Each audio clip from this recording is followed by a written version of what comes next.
Hey guys, welcome to this very fun and freezing episode of Talkin Cars because, Tommy, yesterday, me and you spent the day driving around in a blizzard. I know it's the end of October. We got, what do you think, 7 inches, 8 inches of snow? Officially, we got 9 inches. Wow, that's a lot of snow. That's a lot of snow, and it was falling hard and fast, and we got thinking, what are the best new cars to drive through a blizzard? In other words, what are the best new snow cars? So what are we going to be talking about in this episode of Talkin Cars, Tommy? Well, we're going over some of the best new models out there for tackling the harshest winters. So we've got a variety of vehicles, from cars to SUVs to hatchbacks to station wagons, a little bit of everything. We even have a muscle car on here, so we're just going to go through the list and talk about all the cars that you may want to consider if you live, in snowy Colorado or Montana or wherever. Yeah, we try to pick the most unexpected ones, so hopefully we'll surprise you. So shall we roll the intro and get on with the show? Do you love cars, be they new or classic? Do you love trucks, be they Ford or Chevy? If you love cars and trucks as much as we do, then you're going to love our new podcasts. That's right, we've got 2 new podcasts, TFL Talkin Cars and TFL Talking Trucks. And you can check them out by either visiting our new YouTube page, TFL Talk, or checking out both podcasts wherever you get your podcast, including Apple Music, Google, wherever podcasts are given away for free, you'll find Talking Cars and Talking Trucks. All right, now to be fair, Tommy, we weren't driving around in a car yesterday, were we? No, we had the 2020 Jeep Gladiator Rubicon, so we had plenty of ground clearance, plenty of tire. It was a pickup truck. It was a pickup truck, yeah, exactly. But and let's face it, pickup trucks are good in the snow. Yeah, but this is Talkin Cars. You've got Talkin Trucks with Andre. Yeah, I know. So I'm just putting it out there. And the other thing I want to put out there right away is that any car or pickup truck with dedicated snow tires is going to be the best in the snow. So if you really want good snow vehicle, don't worry about, the all-wheel drive or front-wheel drive or rear-wheel drive, but just get yourself some proper snow tires because those make the biggest difference. Now, the first vehicle on our list is the brand new Subaru Outback. The Outback has been recently redone, but it's just as capable as ever in the snow. So standard all-wheel drive, symmetrical all-wheel drive, and 8.7 inches of ground clearance. Yeah, there is like a couple things we were looking at when we were making this list, and let's talk about those, right? First and foremost, of course, is the all-wheel drive system.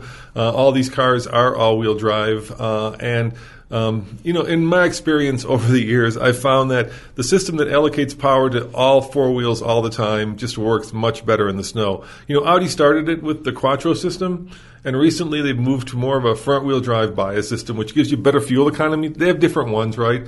The Audi Quattro Ultra is what I'm talking about, if you want to get the real terminology. And basically what it is front-wheel drive, and then the engineers will tell you that in less than a heartbeat, it can switch to all-wheel drive. But I still I'm old school when all the power is going to all 4 wheels all the time. It's confusing, though, because even though Subaru markets it as symmetrical all-wheel drive, not all the Subaru all-wheel drive systems are the same. So, like, a WRX is going to have a fully different all-wheel drive system than, like, an Impreza or an Outback. Yeah, and so let's talk about that in general before we get to the other criteria. It's become very sophisticated in the way that cars allocate power to individual wheels, right? And it used to be that I remember my mom, your grandma, had a Honda Civic wagon that was actually all-wheel drive, and it was front-wheel drive.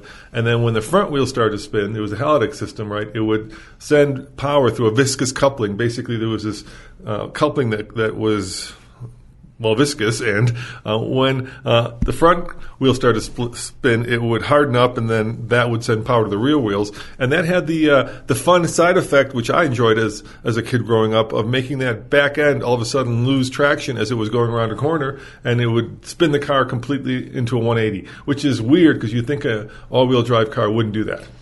But yet it would. And there were a lot of systems like that, right? Because what happens is it's basically snap oversteer, right? So once you lose traction, then the back end comes flying around, and by sending power to the rear wheels, that's exactly what happened. Those rear tires had traction, and then when they got power, they lost traction, and the car went flying around a corner. It was a lot of fun, Tommy. A lot of the older systems were manually selectable. So the old Subaru systems were front-wheel drive, and then you push a button, or you'd pull a little lever to make them four-wheel drive. But the new ones, and the new Outback, are full-time all-wheel drive or symmetrical all-wheel drive. And basically that means that all four wheels are getting some amount of power all the time. And that is, like you said, a little preferable to what Subaru calls a slip-then-grip system, where, one axle has to slip before the other axle gets power because it's immediate. There's no delay. Even though Audi will tell you that the new systems are so sophisticated, there's not much of a delay anyways. Yeah, and then, of course, in a blizzard, the other thing you want is ground clearance, right? I remember we had a V70R Volvo, which was a very fun and fast station wagon. And I put snow tires on it. And the problem I ran into one year here in Colorado where we got a massive blizzard. I was trying to pick up your mom from work because she got stuck in the bus. The bus couldn't even make it through. It was basically so low that it was acting like a giant snowplow. And no matter how much grip you have, if you high center the car, in other words, if you beach it like a whale, right, because it's got so much snow underneath it that it can't, no matter with how much grip it has, actually get the power to the ground, you're also stuck. And that's what happened with that V70R, even with snow tires. But the Outback has proper SUV levels of ground clearance. It's got X mode as well.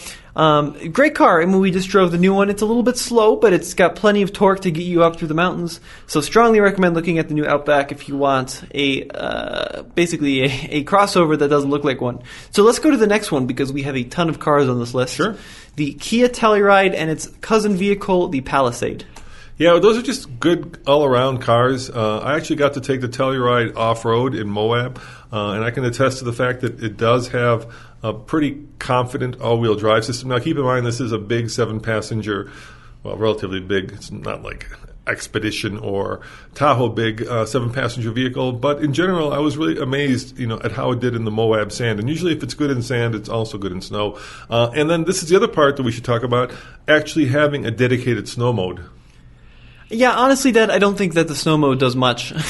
I mean, on some vehicles, it just starts you out in second gear. Other vehicles, it will program the traction control to either be more or less aggressive, depending on the philosophy. But I think the snow mode is less important than by far the tires or the all-wheel drive system. Well, it actually does help. Remember yesterday when we were driving the Gladiator? So the Gladiator has a lift on it, which gives you plenty of ground clearance, but we put mud terrains on it, which aren't snow rated, right? They don't have that little snowflake on them. Yeah. What would happen when you try to floor it too much? I mean, it's still had all-wheel drive, right? Or four-wheel drive to truck, but what would happen? It would just spin its tires. Yeah, it would kind of stutter and just spin, and you wouldn't really get going. And you had to gently ease into the throttle, even with four-wheel drive, to get it to go. And that's really what traction control or snow mode does for you, right?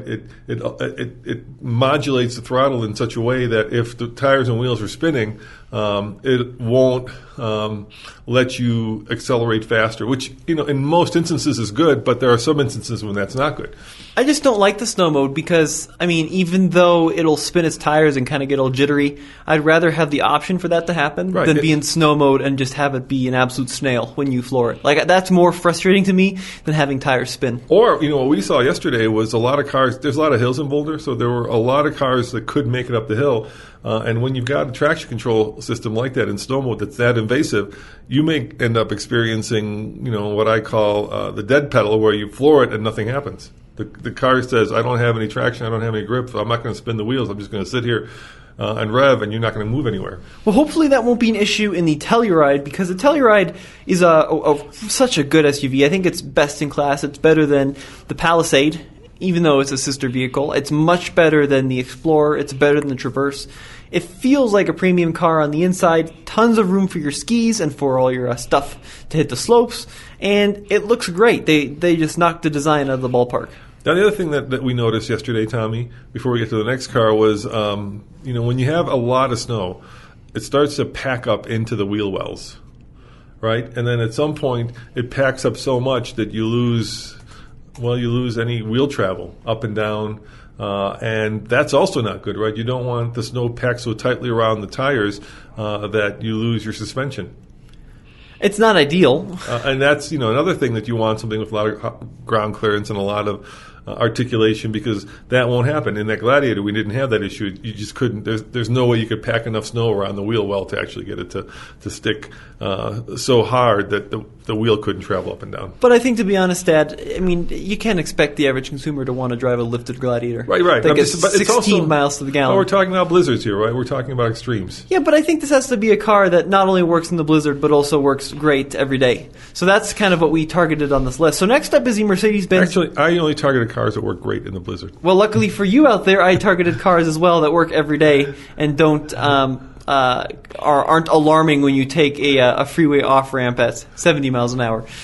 So, next up on our list is the Mercedes-Benz GLE. This is a luxury sedan by, of course, Mercedes. And the GLE has an optional air suspension system, which does this crazy little hop thing. Yeah, it'll get itself unstuck. It's not meant for snow, but I'm like sure sand. But I'm sure it would work in deep snow. I remember when me and Nathan took 2 Wranglers into some really deep snow on the Switzerland Trail. I'm talking like maybe 3 feet of snow. Yep. At some point, you do actually need that feature, and that is a feature to be able to raise the vehicle up and over the snow. So air suspension is a big deal when it comes to snow worthiness, just because it makes it less likely to get high-centered. Although I will say, Dad, that in some cases, people in the really cold weather don't like air suspension because it can freeze. Yeah, what happens is air suspension, of course, uses air to lift the shocks up, well, not the shocks, the vehicle up and down, and that air can have moisture in it. In places like Canada, that moisture will freeze inside the air suspension, and then you're you're without any suspension. But the GLE uses the latest 4MATIC system by Mercedes.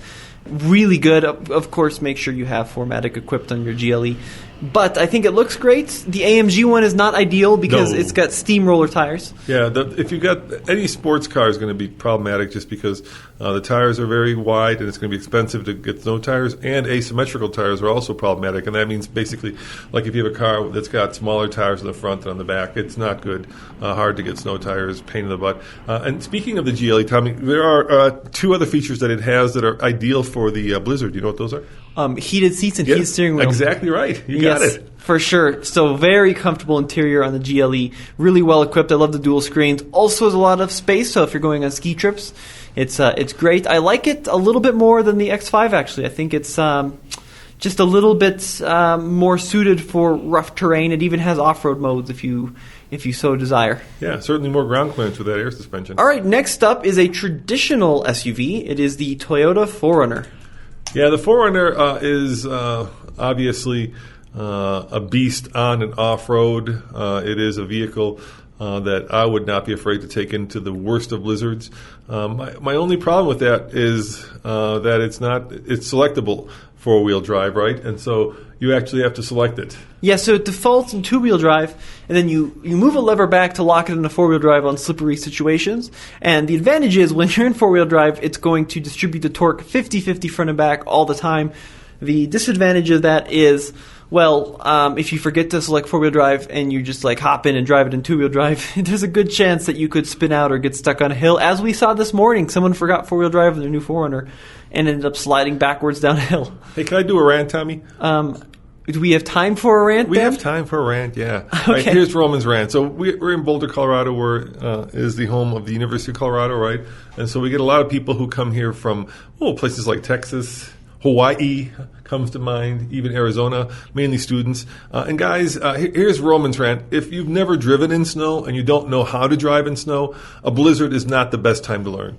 We had whiteout blizzard conditions yesterday, and this is not what you want to do. Driving down a 4-lane road with your blinkers on in the middle of the two lanes at 10 miles an hour is not going to endear you to the locals who actually know how to drive in snow.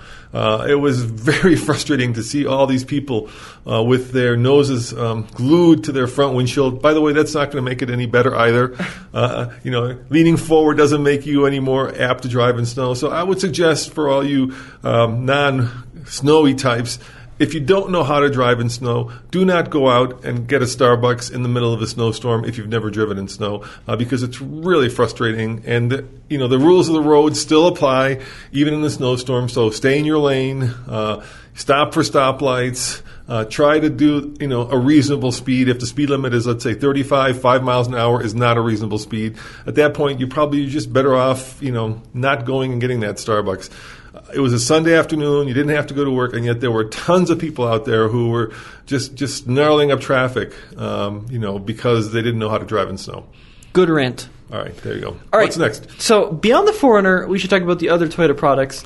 If you can afford it, the Land Cruiser is kind of the ultimate snow vehicle because that has a full-time four-wheel drive system, and it's just an absolute beast. But we also wanted to give some honorable mentions to the Camry all-wheel drive and the Prius all-wheel drive. Yeah, and I think once we're talking about these kinds of vehicles, we're also picking vehicles that necessarily are unique in class, right? So the Prius is one of the few hybrids that actually does have all-wheel drive, right? Most hybrids don't have all-wheel drive. Well, they're front-wheel drive. It's one of the few hybrid cars. Yeah. Because there's a lot of hybrid SUVs that have it. Yeah, like the Rav4. Right, but when it comes to hybrid cars, now, big disclaimer about the hybrid all-wheel drive systems that Toyota uses. On the Prius and even on the Camry. No, the Camry's different. On the Prius, on the Rav4 hybrid, on the Lexus RX hybrid, on the Lexus Ux hybrid, things like that. What they do is it's a front-wheel drive is driven by a gasoline engine and the electric motor. And then the rear axle is only driven by an electric motor. But the issue is typically the motor on the rear axle is a little bit weeny for a really snowy environment. So on the Prius, it's only 7 horsepower. And on the slip test that they do, it did not have enough torque to get us unstuck. Now, the Camry's different because the Camry is just a standard gas engine. There's no Camry hybrid all-wheel drive. So on the Camry gas all-wheel drive, it's just more of a traditional all-wheel drive system. Right, but even with the Camry, you can't get the big V6 with the all-wheel drive. Well, they make you get the little baby engine. Yeah, exactly. And then that Prius engine, I think it's only good to a certain speed. It cuts out after, I forget what the speed is, but it doesn't work, I don't think, on highway speeds, Tommy. It's like a little traction motor, so it works up to, I think, 40 miles an hour, just to get you out of like a ditch or out of a tricky situation. I'd love to try it in the snow. Our guy Steve tried it in the snow, and it was all right, but it wasn't brilliant. Yeah, it's better than nothing. Better than nothing. Okay, so the next vehicle on our list is the only muscle car that we're going to discuss. It's the Dodge Challenger and the Dodge Charger GT. Yeah, how about that? A muscle car with all-wheel drive and a lifted all-wheel drive muscle car at that. It's got a slight lift over the standard Challenger. Only available in the V6, though, which is definitely frustrating. Yeah, it's a car that almost killed Andre. Do you remember? Yeah, so Andre was on the drive program in a big snowstorm in the Challenger GT. In Canada. In Canada, yeah, and a giant tree limb fell off and just destroyed the windshield. Yeah, and almost fell into Andre's lap. So we have a lot of good memories with that car. But it is cool that we actually have a muscle car. So if you want a muscle car, well, it's not really a muscle car, right? A V6 Pentastar doesn't count. I mean, so you've got the muscle car, but not the muscle car power plant. It's over 300 horsepower, though. Yeah, back in the day, that would have been pretty serious. Yeah. I think it's a great car. I really enjoy driving it. Plus, you can get it with all these cool colors and cool packages, and you can make it look like a proper Hellcat, actually, or like an RT. I mean, you see them on the road sometimes, and you're like, wow, is that a Hellcat? And then you look on the side, and it says GT. And you're like, holy cow, that's the lifted all-wheel drive model. So it's a really cool option package. Yeah, and it's unusual, and they don't sell a lot of them. So I think it's going to be as collectible as a Hellcat one day. Ooh, you think so? I think so. It's pretty badass. All right. I don't know about that, but it is a cool vehicle. We had one in bright orange once, and I loved it. I really like that vehicle. So next up on our list is the only electric car we're discussing, so we can put an electric car on the list. It is the Tesla Model X. Well, we're also going to talk about the I-Pace, because that also has an off-road snow mode. Yes, so the Model X and the I-Pace both have air suspension, and they both can lift themselves up. The great thing about electric vehicles is they have a motor on the front and a motor on the rear. So we've been talking a lot about like mechanical linkages and how do they work.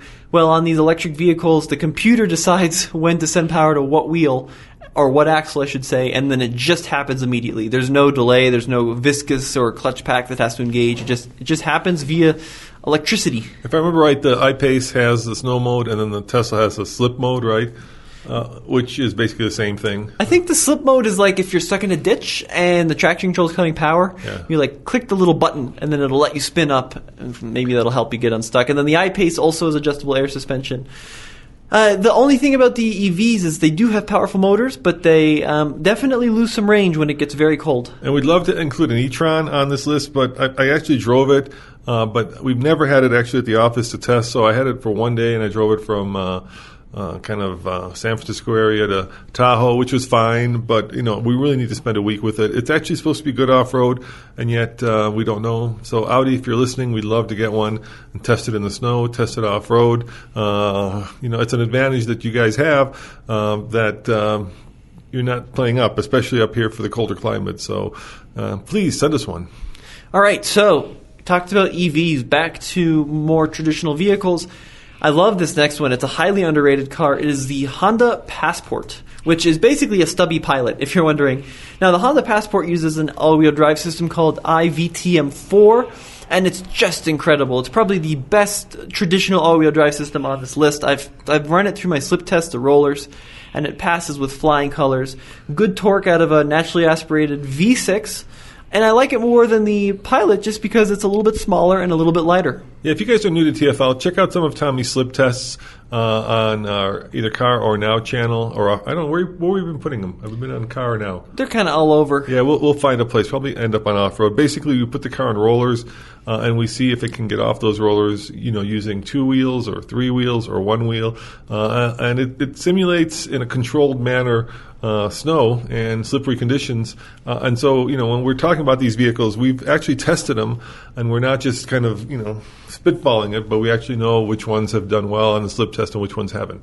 Yeah, and it's it's not an exact replication of getting stuck on ice, but it's the best I can do when it's not in the middle of December. And to be fair, the one that was the worst we've ever done is the Prius all-wheel drive. It really got stuck. It really got stuck. And the Lexus Ux Hybrid, which also is the same, very similar system. Yeah. But the Passport is a great car. It's not terribly fuel efficient, not terribly sporty, but there's some people on YouTube that really take them into deep stuff off-road as well. So, yeah, I'd look into that. Yeah, and also has a snow mode. It's like I say, I'm not a huge fan of these traction control systems, but when I think of like our loved ones driving a vehicle that has it makes me feel more comfortable because it's not something that you actually actively have to take a lever and engage it or flip a switch, right? It's just ready to go. It's just ready to go, yeah. Right. All right. Any guesses what's next, Dad? Is it the Mazda Miata, Tommy? It is not the Mazda Miata. It's the one you wanted on this list. It's the Lexus Gx. Yeah, the Lexus Gx and the LX, of course, are the two big Lexus crossovers, and they're built traditional chassis on frame trucks, and so they're really good because they have all those things that you want that we talked about at the beginning of this show, right? So they have ground clearance, they have a lot of kind of standard 4-wheel drive systems that just basically they're trucks. Yeah, and the GX also has a standard full-time 4-wheel drive with a center differential. So it's always sending at least some power to all 4 wheels, and then I think you can lock it up in the GX as well. But very comfortable, ancient. It's really old. They just actually updated it, facelifted it, but you can definitely feel some of the truck-like characteristics coming through. And the other thing, and this also applies to all the big crossovers and SUVs. These are the big boys, not necessarily like the Telluride or the other smaller ones. You sit up tall, right? Visibility is great. So in a snowstorm, especially a blizzard, you want to be able to see over that little Civic that we saw yesterday that could not make it up the hill. So you can go around it. Or, if you want, you can stop and help them. That's the idea. That's the idea, which makes you feel like a hero. All right, ready for the next one? And let's talk about the other thing, which we noticed yesterday, right? Let's say, we actually stopped and saw a little Honda Civic that was stuck going up the hill. Luckily, he was able to back down it. But we had our Gladiator with the winch, and we were thinking we should help this guy. And then we realized something that is actually true in a lot of modern vehicles. Well, yeah, most modern cars especially, and actually the vast majority of crossovers and SUVs no longer have tow points. So, like old cars, they always have hooks on them or loops or something to recover if you get stuck. So we have a number of old cars, and they all, even like my Mini, my classic Mini, which is the least snow-worthy car you can think of, has 2 in the front and 1 in the back. And if you get stuck in an old vehicle, you always have those concrete, solid points to get towed by. Yeah, I don't know why you don't have recovery points on modern vehicles. They have those little eyelets that you screw in, but those are not meant to be used to tow a vehicle. They're meant for transportation. When they put them on the they're called ro-ro boats, right? Roll-on, roll-off boats, and they transport them from Europe to here or Japan from here. Those are the points that they use to hold the car down, but they're not meant for recovery. And even if you did try to use them as a recovery point, which we have in emergencies, those eyelets are really tiny. So you, like in the Jeep, it's a big hook, right? And there's no way you could actually hook it to that. Well, the pickle is you just got stuck in a snowbank, which is pretty common. Then you have to go around to the bumper, and the bumper's going to be covered in ice. You got to scrape off that little inspection port. You have to get a screwdriver or something pointy, and you have to work your way into that little port. And then you have to open up the trunk and go underneath all your things into the very base of the trunk where you might find the eyelet. And then you're freezing, you're trying to screw this thing in. The little hole is packed with snow. It's just a disaster. Yeah, I think all vehicles need a tow point. And you can't put it around like a suspension member because you'll yank that off before you actually pull the car out. Right. The same thing with the front. The nice thing is when you're looking at these bigger trucks, they do have recovery points, and I'm thinking especially Land Rovers, Range Rovers, right? Not only do they have recovery points, which is cool, but they also have one other thing that I think is unique to those, and what is that? Which we had a huge problem with yesterday. Another thing to have in a blizzard. Windshield wipers at work? No, a heated windshield. Right? Land Rovers and Range Rovers have these little wires. Some of them have these little wires. And they can be annoying when you're not in a blizzard that actually heat up the windshield and keep it from freezing up. Now, the Gladiator had a horrible problem with that. It has a little tiny vent that's centered, and then it has holes on either side of that vent, on the passenger and driver's side, but no air comes out of it. So it really doesn't even warm up the screen.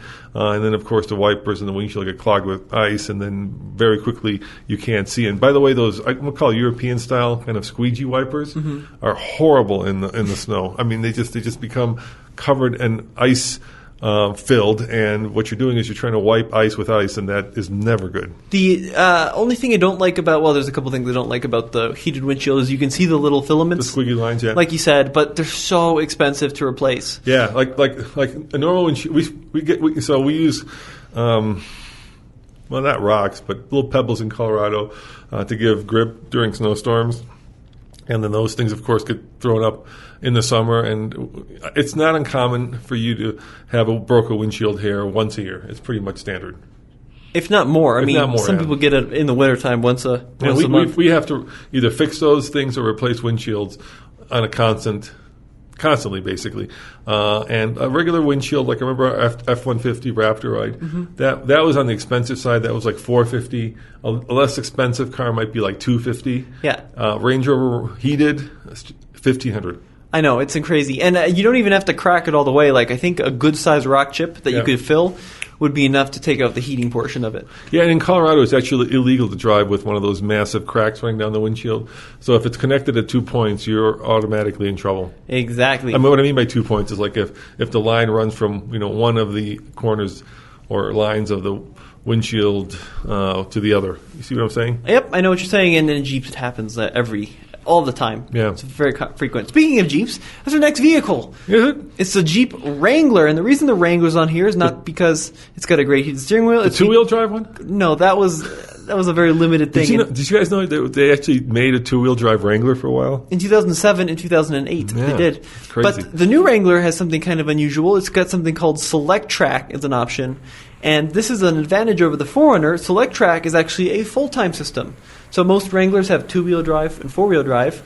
Select Track, it's an auto function. So you just put it in auto, and then the vehicle will decide when it needs to be in two-wheel drive and four-wheel drive. It's much easier, and it involves much less thought. So that's why we decided to include it.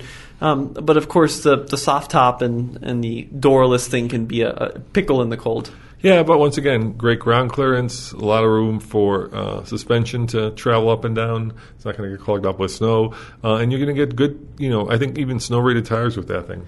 Really good heated steering wheels, too. Yeah, Incredible FCA heated has steering some wheels. of the best heated. So the Germans, I think, Tommy, do the best heated seats. Remember we had that little Mini that used to have the convertible? If you turn that on within like 22 seconds, your butt would be so hot I know, you couldn't sit in it. that you'd be ready for, a cold shower. It was incredible. So, Wrangler, everyone knows what the Wrangler is, but the next one's a bit of a surprise, and I put it on here because I just drove it and I was really impressed by it.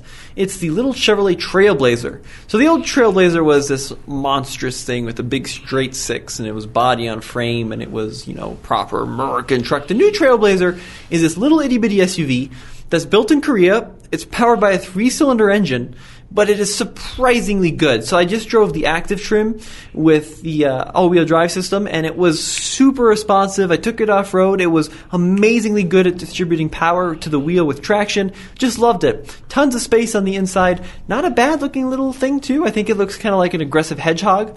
And it's cheap. It's affordable. Yeah, most journalists hate that thing because they basically took a cool name, Blazer, and turned it into a little tiny crossover. Right? A Blazer was a proper V8 powered body on frame truck. Sunday, and now it's this little tiny crossover thingy. But I didn't have a chance to drive it, Tommy, so I'll take your word for it. I loved it. Yeah, no one's going to believe me out there, but the little Blazer was a lot of fun, especially when the going gets rough. All right, so let's talk about front. So I think we can agree that all-wheel drive or four-wheel drive, depending on whether you got a truck or a car, is better than front-wheel drive or rear-wheel drive. Yes. But in the snow, what would you rather have? Let's say you couldn't get all-wheel drive. Would you rather have a front-wheel drive car or a rear-wheel drive? Regardless of snow tires or not? Right. Let's put them on all seasons. I think front-wheel drive is easier. Yeah, I agree. I mean, you don't have as much rear-end movement. Right, you don't, like with rear-wheel drive, on icy conditions, you can turn the wheel and still keep going straight. Whereas with front-wheel drive, you turn the wheel, and even if it slips, the wheels are still, trying to give you the direction that you're pointing them versus having the vehicle go straight. I think on a typical car, too, they're mostly nose-heavy, so you have more weight over the drive wheels. So that's why I would choose front-wheel drive. How about rear-wheel drive with snow tires versus front-wheel drive with all seasons? Oh, rear-wheel drive with snow tires. Yeah, snow tires are if you're looking at making your car better off-road, or out in the snow, the number one thing you should do is not go out and buy a new car. It's to buy a good set of snow tires, and you'll be amazed. Because if you buy a new car, it's going to have all seasons, and it's only going to be marginally better than the car you're replacing, most likely. Yeah, and speaking of tires, we just did a podcast, if you want to check it out, with Pirelli regarding the new all-weather tires, which are actually snow-rated. They have the Snowflake all-weather tires. They're different than all-season tires. And our friends at Michelin just sent us some. So we're going to try them out on our Model Y or Tesla. Yeah, we're going to try them out on our Model Y and see if they actually are better than all seasons and as good as snow tires. So I can't wait to actually put them on. In a couple of weeks, we're going to be doing that. And we'll see how an electric car does with all-weather tires. Right, so the next car on our list is a car you wanted. I'm not really sure why it's on our list because I'm not a huge fan of it. But you love it. It's the Volvo V90 Cross Country. Yeah, I took it off-road along with I think it's the V60 cross country.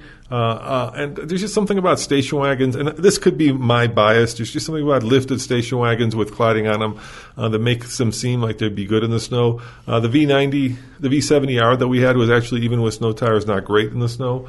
It had a Halidex front-wheel drive system that would send power to the rear-wheel drives when you lost traction, which is not great. And the other thing that's not great is a lot of horsepower in snow. So that thing had 300 horsepower, and it doesn't really help you. A TRX is not going to do you any good in the snow because that 702 horsepower will never be put down to the ground.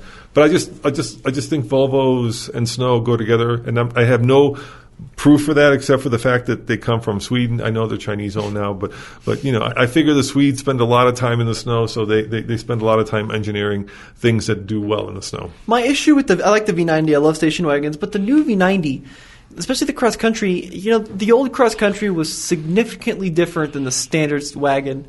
In the V90 cross country, I mean, it's the cross country gives you some cladding, but you don't get that much more ground clearance. Same thing with the all-road, the A4 all-road, right? You get a little bit more ground clearance and then some black plastic on it. And I just don't think that's enough advantage over a standard V90 for the extra cost. Yeah, I was actually on a show with the U.S. CEO of Volvo, and I asked him if they had any plans to make a more kind of overlandy Volvo, and he said absolutely not. Yes, it's not in their DNA. Yeah, it's not in their DNA. And the same thing with Audi. Once upon a time, Audi, I think, had the lead for all-wheel drive, and then all-wheel drive became kind of a symbol or synonymous with luxury. And, of course, BMW came along with their X-Drive, and then Mercedes did theirs. And then, of course, it moved down the kind of the food chain to all the other manufacturers. So now, like Volkswagen has 4Motion, right? And it doesn't really give you an advantage just to have all-wheel drive. That's why we're talking about all these other factors that actually make for a good Blizzard car. So this is kind of an odd choice, but it is the next car on our list because it's very unusual. It's the Mazda 3 with the I-Active all-wheel drive. There's a ton of vehicles we could have put on this list, like the Crosstrek and, like the Volkswagen, the new upcoming Taos, but they're really crossovers. The Mazda 3 is interesting because it's a true sedan and hatchback, right? It's a proper car. It's not some lifted thing. And it actually has all-wheel drive. So if you look at the Mazda 3 competitive set, think like Volkswagen Golf, right? Maybe Corolla hatchback. None of them are available with all-wheel drive, but the little Mazda is, and I love that they have that as an option. Yeah, and when we were putting this list together, we spent a lot of time trying to come up with like a sports car that's good in the snow, in a blizzard, right?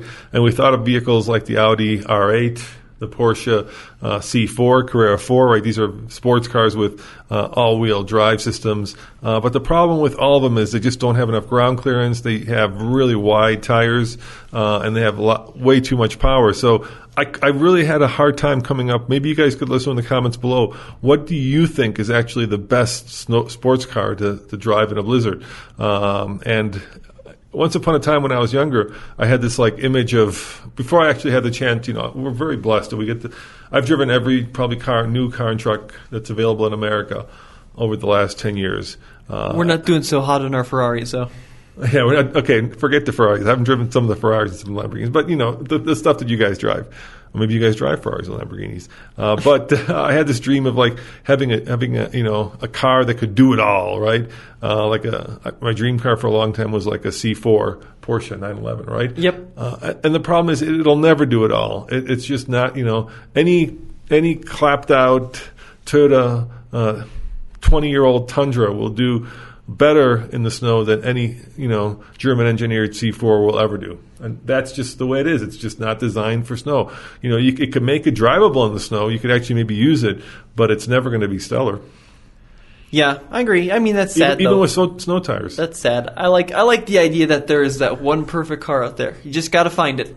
So, let us know in the comments below, or you tell me what's a perfect snow, blizzard, Ice-mageddon sports car. I think you can make a Carrera 4 work. Yeah. I think if you are... I think it's also very expensive if you happen to crash into like a curb. But what about an old one? What about like... It's also very expensive. 997, $36,000 or $30,000? It's also very expensive. Maybe the Mazda 3 hatchback is the one for you, Dad. It's fun to drive. Not that expensive when you smudge it into a curve. Yeah. That's the one. Okay. All right. So next up on our list, we have some kind of honorable mentions. Yep. The Nissan Altima. And the Altima is on this list because it, like the Camry, is now available in all-wheel drive. Yeah. I mean, there's, the Fusion was all-wheel drive. That was one that was available. And, of course, the Legacy is all-wheel drive in that full-size segment. Oh, yeah, for sure. Mid-size? Is it mid-size? Mid-size, yeah. I think Maxima's full-size. I think Maxima's available in all-wheel drive, too. I don't think so. Let me check here. I'm on the Nissan website. All right, why don't you check? I can tell you what is available in all-wheel. It used to be the 300 used to be available. The Chrysler? The Chrysler, yeah. Yeah, that was full-size. That was full-size, yeah. Charger is still available. Yeah. In all-wheel drive. Yep. That's another full-size one. All right, here we go. Maxima. I don't think so, dude. Let me see. I think it's CVT front-wheel drive. Yeah, any luck? Xtronic CVT. Yeah. Xtronic CVT. Yeah, maybe you're right. Maybe it is only front-wheel drive. Yeah, it looks cool. It looks like it should be, a bat out of hell, but unfortunately, it's kind of handicapped with the CVT for a really sporty vehicle. It might be actually. Anyways, let us know in the comment section below. 2020, the Nissan Maxima is still not available in all-wheel drive. There you go. Sometimes Dad knows. There you go. Of course you know. You always know. So next up on our list is the M5. Yeah, we put that on the list because for the first time, that might be your sports car. It's not really a sports car; it's a 4-door sedan. But damn, it'll chew and eat and spit out sports cars for lunch all day long. And for the first time in this generation, it's available in all-wheel drive, and it's available in all-wheel drive that you can actually disengage the all-wheel drive and make it two-wheel drive. Yeah, isn't that crazy? You could do burnouts, or you could have all-weather traction. The other one that's like that is the AMG. Mercedes, the wagon is the same thing. You could also get it in all-wheel drive. But these are, once again, they're kind of the sports car problem, let's call it, where all-wheel drive is tuned and meant for performance and not for all-weather use. Yeah, I think it's significantly rear biased, but maybe there's a snow mode. I've never driven the new M5. I was out of town when we had it. But the other thing, too, is the new M3. We just saw the M3 that's got the frightening face on it. The new M3 is going to be available in all-wheel drive, too, so you can get it in rear-wheel drive or all-wheel drive.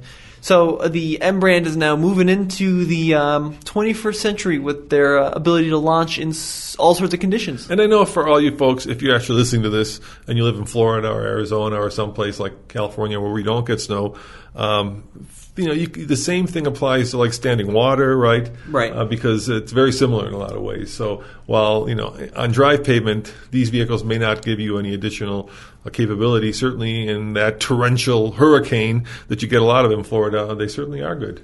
Okay, I have an honorable dismention too. What? The car that's horrible in the snow? Dishonorable disappointment. All right, what's that? So if you look at the world of crossover, it's obviously very hot. Yep.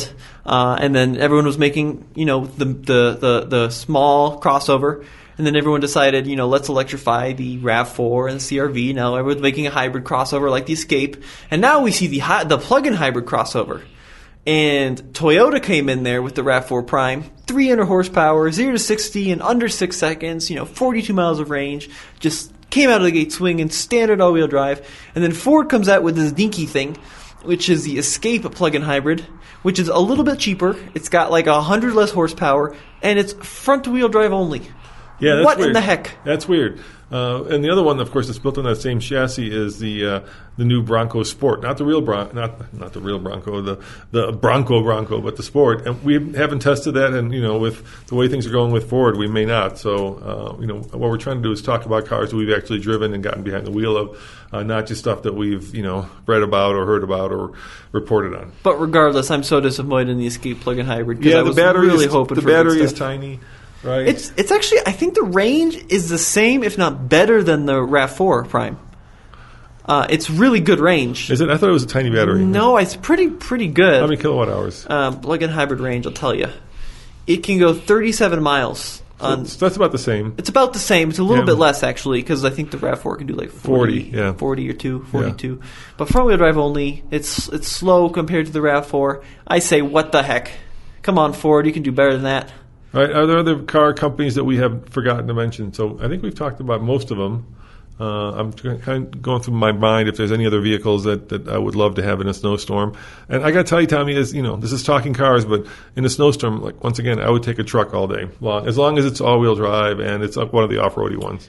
Yeah, I'm not so sure I agree with you because I seem to have more scary experiences in trucks in the snow than in cars. Yeah, because here's the thing. That's actually a really good point, right? Going is only half the battle, and all the stuff we're talking about is not going to help you stopping, right? So, right. Getting yourself moving in the snow is one thing. Coming to a stop is a completely different thing, and that, of course, has to do with ABS, which now all cars have to have. Mm-hmm. But it also has to do with the tire choice, and the snow tires are going to be really the key to that. Well, I think it has to do with weight too. And pickup trucks are just obscenely heavy. Yeah, you get a lot more momentum going forward. Yeah, you got a lot of mass moving. And then the other thing about pickup trucks is they don't have weight over the rear. So even in four-wheel drive, that Gladiator is really tail happy compared to a Wrangler. It's true. So I think I like trucks. I definitely think they're definitely more capable out of the box because they have most of them have low ranges and pretty good tires. But I think I'd prefer a crossover with snows or something like that. Yeah, I can't tell you how many times we've seen like beach turtles, big crossovers and trucks in the ditch because the people forgot that they are much easier to move ahead, they're much harder to stop. So it's a really good point. And the little Mini is wee easy to get unstuck. You just give it a little shove. Getting a full-size Silverado out of a snowbank is going to take some pretty serious muscle. Yeah, and then keep in mind, guys, once again, it's all about tire choice. If you really want a good tire that works in the snow, it will not probably work for the most part in the summer because it's about compound. I think the magic number there, I think, is 44 degrees. So that's the point at which snow tires come into their own. And you got to have that little snowflake on the side of your tire. All seasons don't have that snowflakes.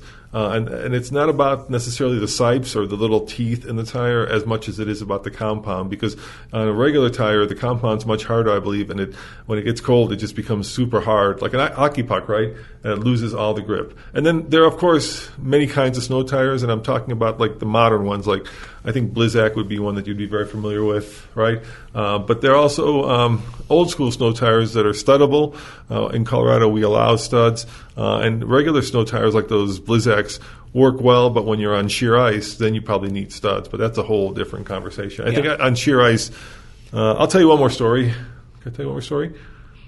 Sure. Yeah, I took a Bentley up ice racing, and it had Blizzaks on it, all-wheel drive, 600 horsepower.